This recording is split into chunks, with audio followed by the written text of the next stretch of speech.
মেডিকেলে ভর্তি হয়ে থাকো সেই টাকাটা 34 লক্ষ টাকা থেকে তোমার চলে যাবে প্রায় 40 লক্ষ টাকার মতো। হ্যাঁ, ওটা সেশন ফি ধরে আরো অন্যান্য বিষয়গুলি অনেক ইয়া করে।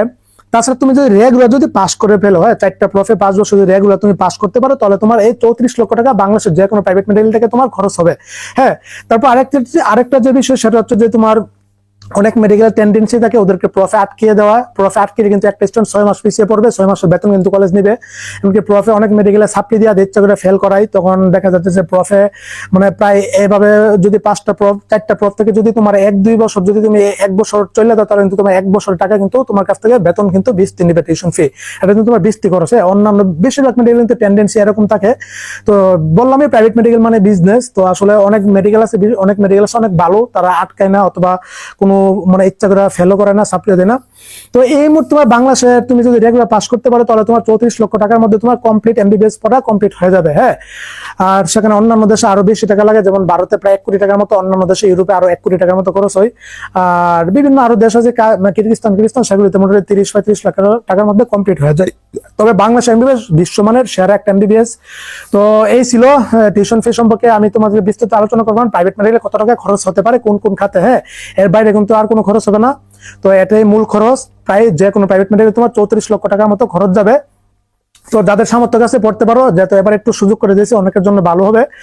আর অনেক মেডিকেল আছে আরো সুযোগ করে দেয়, কিস্তি আকারে করে দেয়। এমনকি দেখা যাচ্ছে ভর্তির সময় তোমার 5-6-7 লাখ টাকা নেই, 8 লাখ টাকা নেই, এমনকি বাকিটা তোমার 4 বছরের কিস্তি আকারে করে দেয়।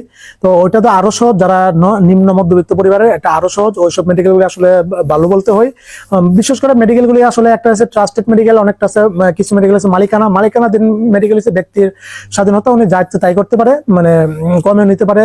কিন্তু এই যে টাকা, এই ভর্তি ফির যে টাকা, এর টাকার বাইরে 1 টাকা কিন্তু নিতে পারবে না। যদি নেই তাহলে বিএমডিসি অবগত করবা, ওরা কিন্তু ওই মেডিকেলের প্রতি মোটামুটি অ্যাকশন নেবে, এমনকি মানে বিরুদ্ধে একটা মোটামুটি করবে, কঠোর একটা ব্যবস্থা নেবে।